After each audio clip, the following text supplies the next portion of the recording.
All right, and welcome to Crossroads Live. My name is Jim Hoffbar, and I'm out here at the Crossroads Ranch, and I'm with my gal, Becca, and she's just not cooperating today. Anyway, we are here today. We're getting ready to take you on a journey. We're going down to Carthage, Texas, where they opened up a private room for Ray Price. And we want to take you down there for the big celebration and the ribbon cutting. So stay with us on Crossroads Live, and we'll be right back with more Crossroads Live in Carthage, Texas.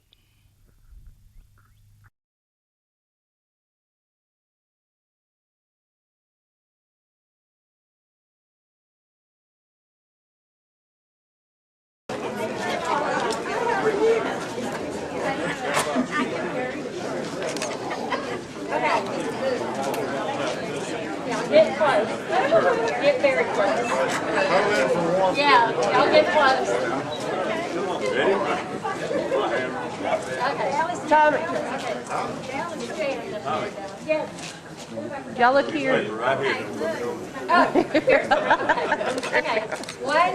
What we missed it? We lost it. Oh, we lost it. What? Y'all gonna count? 1, 2, 3, ready. Oh. Very good. Okay. We're going to do it one more time for these people up here. It's a simple. It's all good. I take 45 minutes. All right. 1, 2, 3.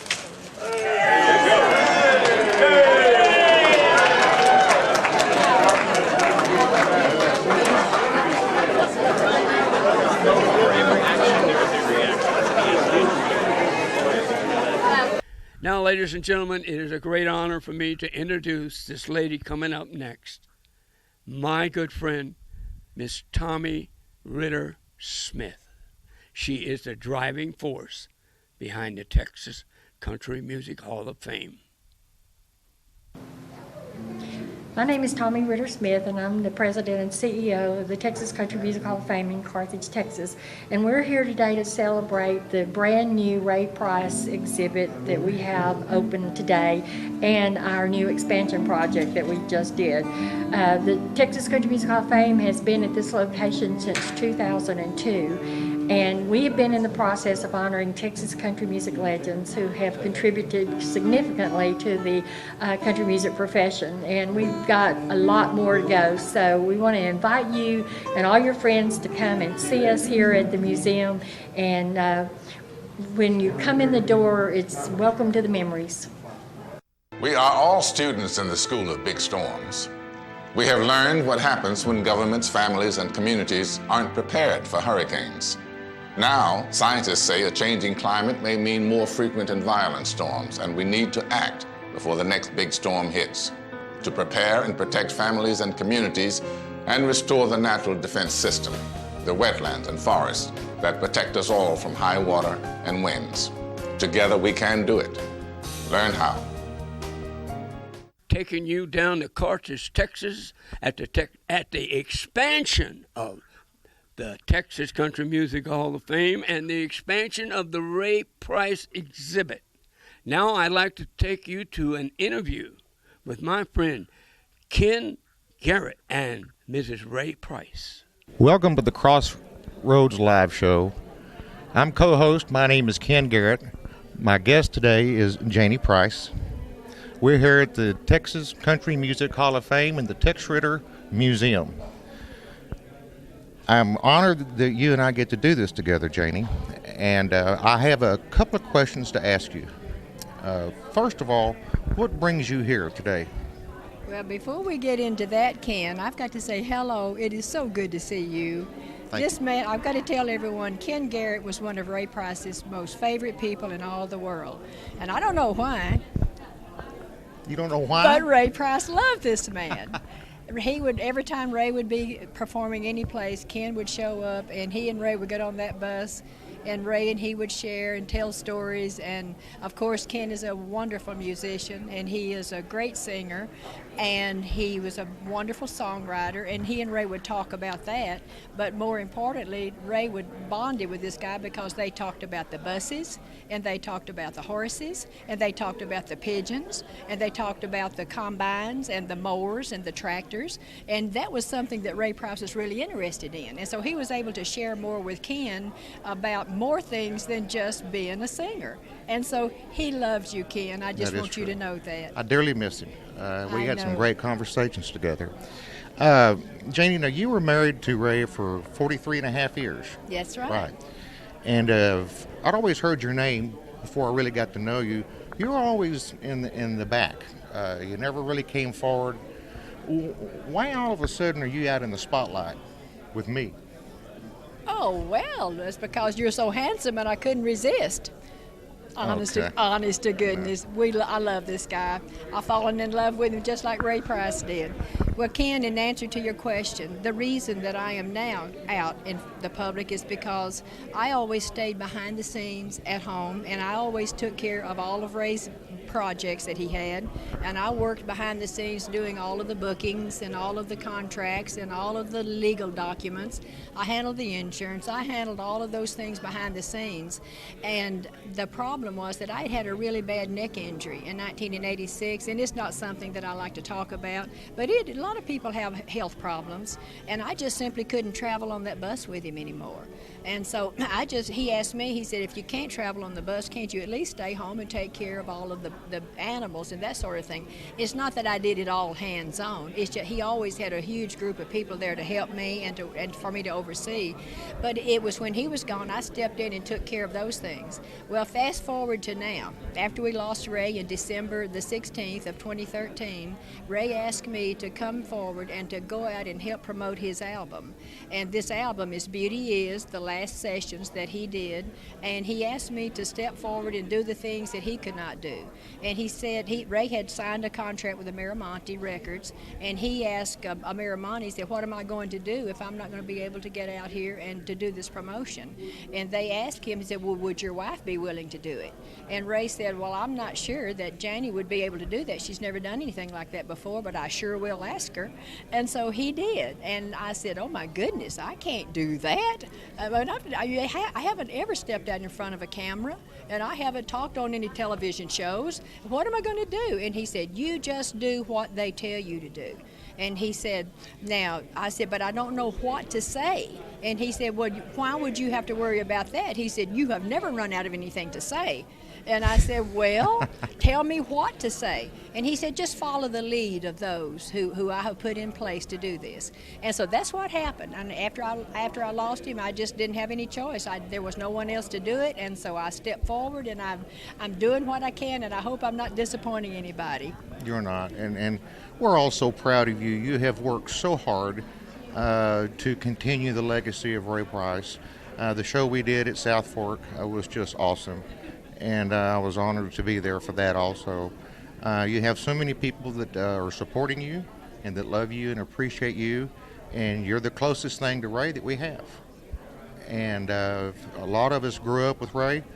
He was like our daddy, Absolutely. And he was the best. He always did what was the best. He was picky and choosy, and that's why he married you. Oh my goodness, well, I'm not sure about that, but... Is there anything else you need to say?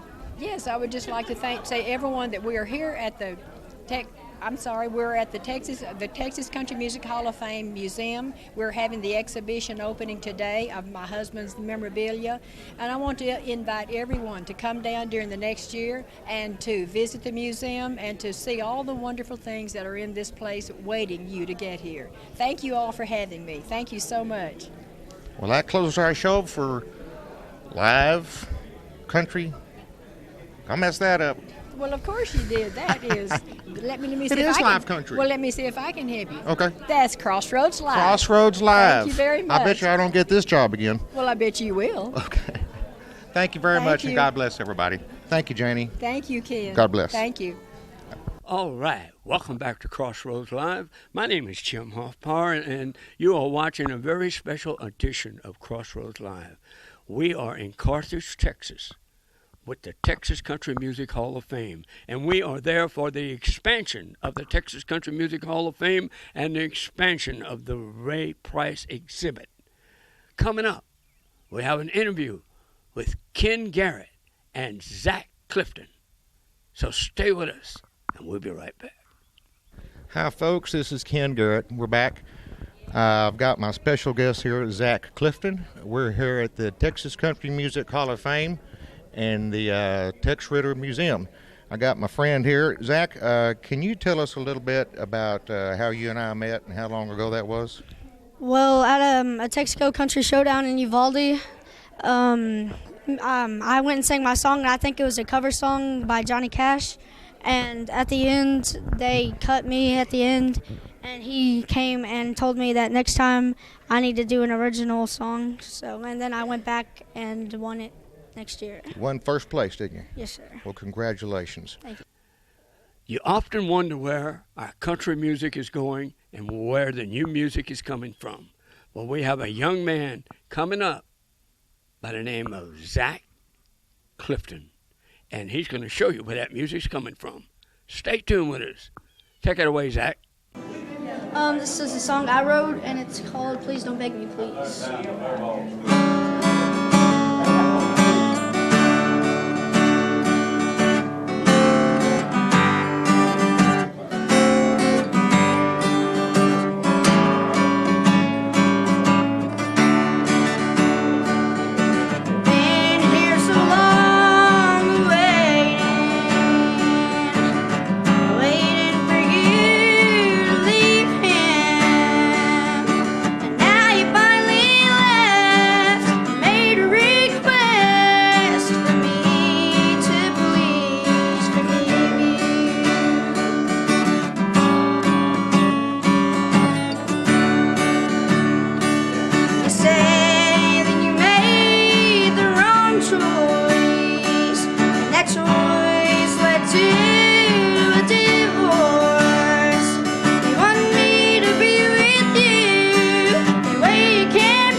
Stay with me for a while, then you'll leave.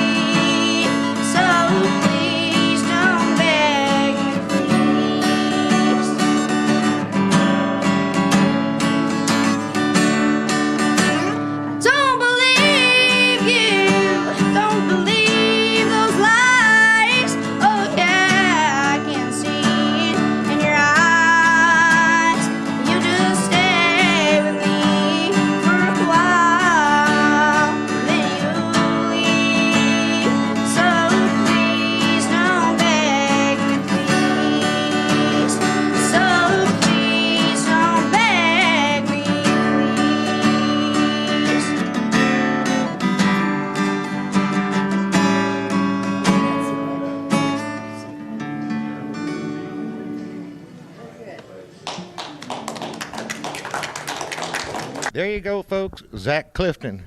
Zach, I want to tell you, son, you have a great voice, and I feel like you have a great career. It's good to see people your age come back or come out and to continue country music. We hope to see you again, and best luck on your next contest. You're going to do great. Thank you. All right. Thank you very much.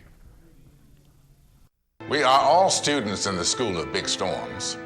We have learned what happens when governments, families, and communities aren't prepared for hurricanes.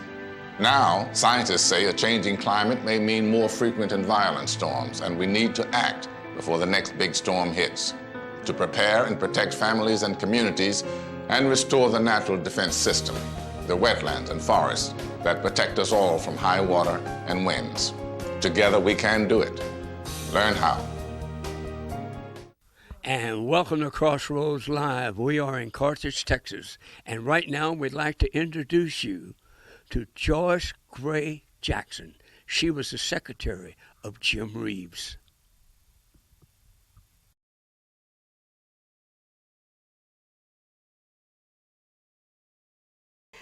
Hi, Betty. I appreciate the fact that you're here at Carthage and the Texas Country Music Hall of Fame, and I don't think we're any kin, even though we've got the same last name. But anyway, I'm Joyce Gray Jackson, and I was Jim Reeves' secretary, and we're in the Jim Reeves display area right now, and I have written a book about Jim called My Memories of Jim Reeves and Other Celebrities. Jim was a very special man, along with his wife Mary. They were almost like family to me. They watched after me like they were my parents, you know, and it was an honor to work for Jim. I worked for him for 6.5 years, but stayed on with the company some 30 years, a little bit over. And like I said, it was a great honor to have worked for this international artist that he was.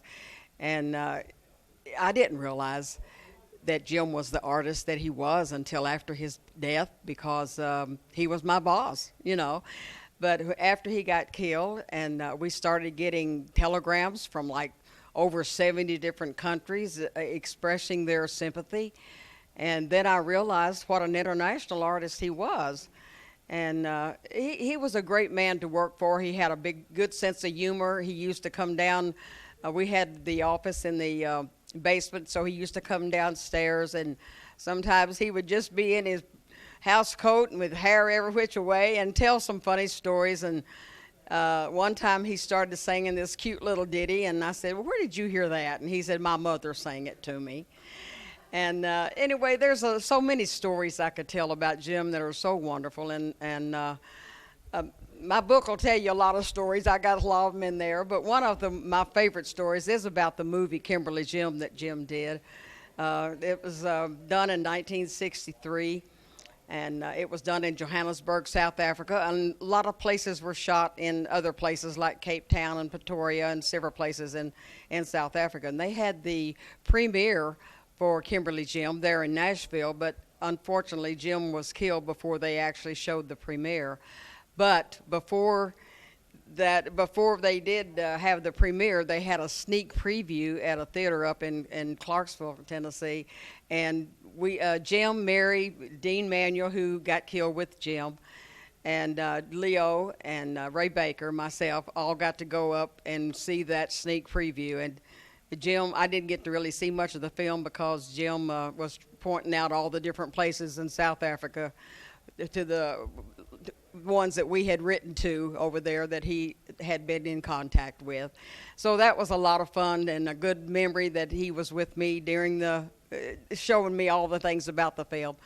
And another thing I'd like to mention about Mary, because she was such a beautiful human being, and let me stay on with her for, like I said, for a little over 30 years. And so in 1972, they started what they called Fanfare. Now it's not called that anymore. It's called Music City Festival or something like that.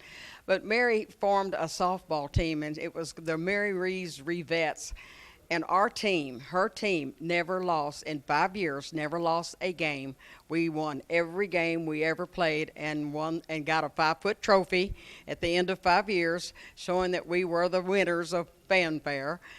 And let me think of some other good stories about Jim, because there's so many. I mean, I can't tell you how many stories I've had. one time, I've told this in the book, and I've told it to other people, but I think it's always a fun story to tell. Jim was kind of vain, and he was getting ready to go to New York to film the Jimmy Dean show. And Jim wore a toupee, and he didn't make any bones about that. But he had his hair around his temples and a little bit that was graying, and he would color it up a little bit. And this Mary picked me up at the bus station one morning, and she said, "Now don't you laugh, but Jim tried to touch up his hair last night, and it turned orange, just as orange as any carrot you've ever seen in your life." Well, we had the office in the den at that time, and I was sitting at Jim's desk going through the mail, and I heard him come down the hall, and I knew he was going to come and stand by my desk. And I kept my head down looking through the mail, hoping that he wouldn't say anything. But he did. He wanted to know if he had anything in the mail. And I said, "Oh, no, just the same old stuff, you know." So he said, "You know, I was trying to touch up my hair." And when he did, I looked up at him and fell out laughing. And I thought he might get mad at me, but he didn't. He started laughing, too, and it was hilarious. And he said, "Well, what am I going to do about this?" I said, "Well, I don't know, Jim. I think you get some of that Nestle's hair color and put it on there until you get to New York, and then go to a salon and get it actually done." And he said, "Well, here, take this money and go get me some of that stuff." And I did, and he did color it up, and it all turned out really good. But that was one of the funny things that's happened in my life with him. And another really funny thing was Cheyenne, his dog. He loved his dog, and the dog would. He would make if it were even hot outside, the dog would come and stand by the sliding glass doors wanting in and shiver and shake like he was cold. So Jim sometimes would have to let him in, and he'd also have me to go out and play with the dog sometimes. But there's a million stories I could tell about him, but I hope these were some that people out there would like and enjoy, you know, and anyway, and I want to tell a little bit about my book. And real quick, I'll tell you that you can get it here, and people in Texas, you can get it here at the Texas Country Music Hall of Fame. You can get it at Amazon.com, BarnesandNoble.com, or Noble Books in Nashville.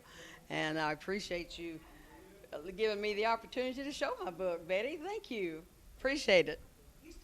My name is Joyce Gray Jackson, and I did write this book about Jim Reeves and many other artists. It's entitled My Memories of Jim Reeves and Other Celebrities, and it was a honor to write this book. It was a project made with love, really, and it's not just about Jim. It's about many other artists, and that it's not a tell-all book. It's one that shows where their life's path and mine crossed. And I knew I had to get this out because so many of my friends have passed away now, and I just needed to get it out. So I thank you for giving me the opportunity to show my book. All right, and welcome back to Carthage, Texas, the Texas Country Music Hall of Fame, and we have with us Rita Allison. She's the wife of Joe Allison. He wrote a great song called "He'll Have to Go." And if you'll stay tuned, she's got some fine memories of her beloved husband.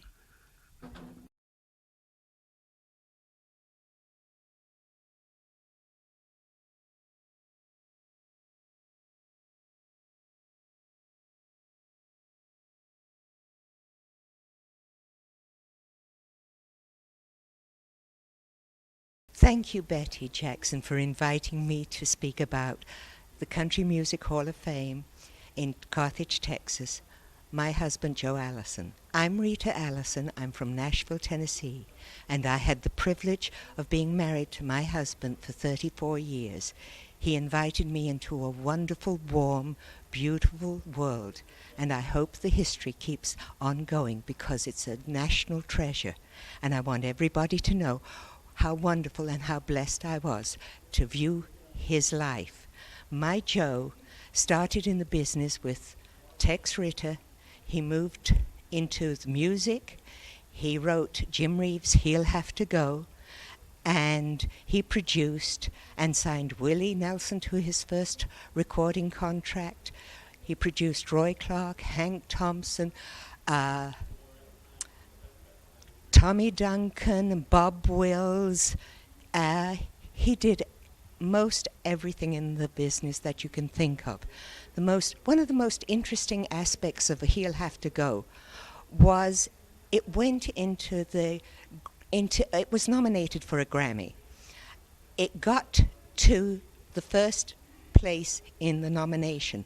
Unfortunately, at the time, A Theme from a Summer Place won because there was no country division at that time.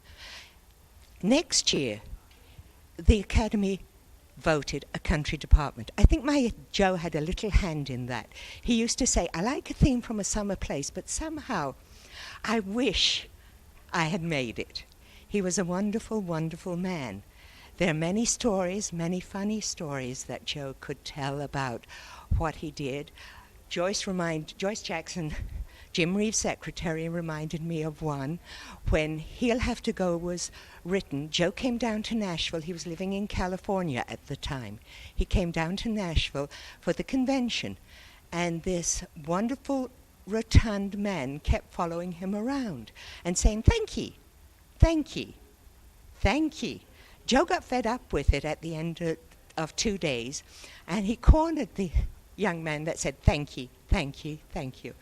And Joe said, why are you thanking me? And Johnny Russell responded, I got the other side of He'll Have to Go. Thank you. And he left. That's how Joe first met Johnny Russell. So there's many beautiful stories within that. I've seen tears, I've seen laughter, I've seen everything that this business offers. And I want people to understand how beautiful and how rich it is. Joe loved Tex Ritter. They traveled all over the country together. There's many, many Tex Ritter stories. One of the best stories I heard about it was Tex shooting a mountain goat. He aimed his sights at the goat, the old mountain goat. They were out hunting. They had the license, and he shot the goat. At the goat, I should say. One went to the left, one shot went to the right, one went over his head, and Tex ended it with saying, I guess he didn't see one of my movies. So, as you can see, I love what this country has given us. It's rich, it's warm, it's beautiful. And please come to Carthage. Thank you so much. I appreciate it. Hope you enjoyed the interviews. I want to thank everybody that had any part of making this production possible. Thank you all, and good night, and we'll see you all at the crossroads.